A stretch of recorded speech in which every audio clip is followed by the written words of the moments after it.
I do my job, people hate me. In fact, the better I do my job, the more people hate me. And no, I'm not a meter maid, and I'm not an undertaker. I am a progressive lesbian talking head on Fox News. So y'all heard that right, just to make sure, right? I am a gay talking head on Fox News. I'm going to tell you how I do it and the most important thing I've learned. So I go on television. I debate people who literally want to obliterate everything I believe in some cases who don't want me and people like me to even exist. It's sort of like Thanksgiving with your conservative uncle on steroids.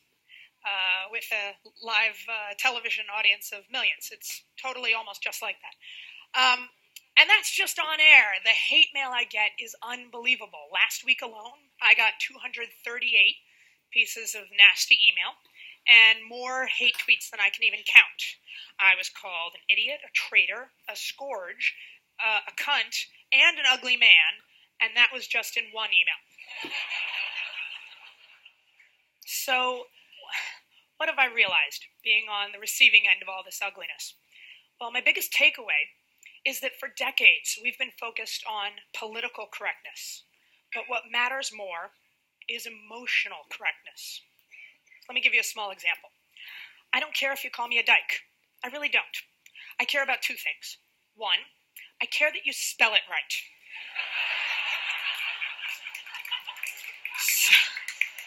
Just quick refresher, it's D-Y-K-E. You'd totally be surprised. And second, I don't care about the word. I care about how you use it.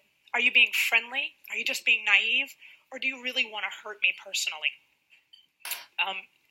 Emotional correctness is the tone, the feeling, how we say what we say, the respect and compassion we show one another. And what I've realized is that political persuasion doesn't begin with ideas or facts or data. Political persuasion begins with being emotionally correct.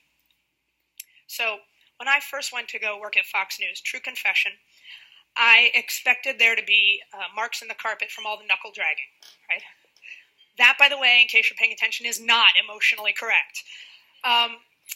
But liberals on my side, we can be self-righteous, we can be condescending, we can be dismissive of anyone who doesn't agree with us. In other words, we can be politically right, but emotionally wrong. And incidentally, that means that people don't like us, right? Now here's the kicker. Conservatives are really nice. I mean, not all of them, and not the ones who send me hate mail, but you would be surprised. Sean Hannity is one of the sweetest guys I've ever met. He spends his free time trying to fix up his staff on blind dates, and I know that if I ever had a problem, he would do anything he could to help. Now, I think Sean Hannity is 99% politically wrong, but his emotional correctness is strikingly impressive, and that's why people listen to him. Because you can't get anyone to agree with you if they don't even listen to you first. We spend so much time talking past each other and not enough time talking through our disagreements. And if we can start to find compassion for one another, then we have a shot at building common ground. It actually sounds really hokey to sort of say it standing up here, but when you try to put it in practice, it's really powerful.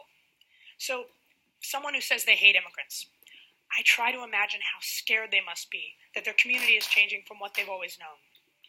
Or someone who says they don't like teachers' unions. I bet they're really devastated to see their kids' school going into the gutter and they're just looking for someone to blame.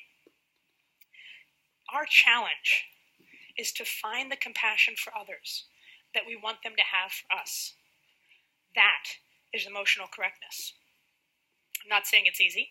An average of like 5.6 times per day, I have to stop myself from responding to all of my hate mail with a flurry of vile profanities. This whole, sort of finding compassion and common ground with your enemies thing is kind of like a political, spiritual practice for me. And I ain't the Dalai Lama. I'm not perfect. But what I am is optimistic. Because I don't just get hate mail. I get a lot of really nice letters. Lots of them. One of my all-time favorites begins, I'm not a big fan of your political leanings, or your sometimes tortured logic. But I'm a big fan of you as a person. Now, this guy doesn't agree with me yet. But he's listening. Not because of what I said, but because of how I said it. And somehow, even though we've never met, we've managed to form a connection. That's emotional correctness. And that's how we start the conversations that really lead to change. Thank you.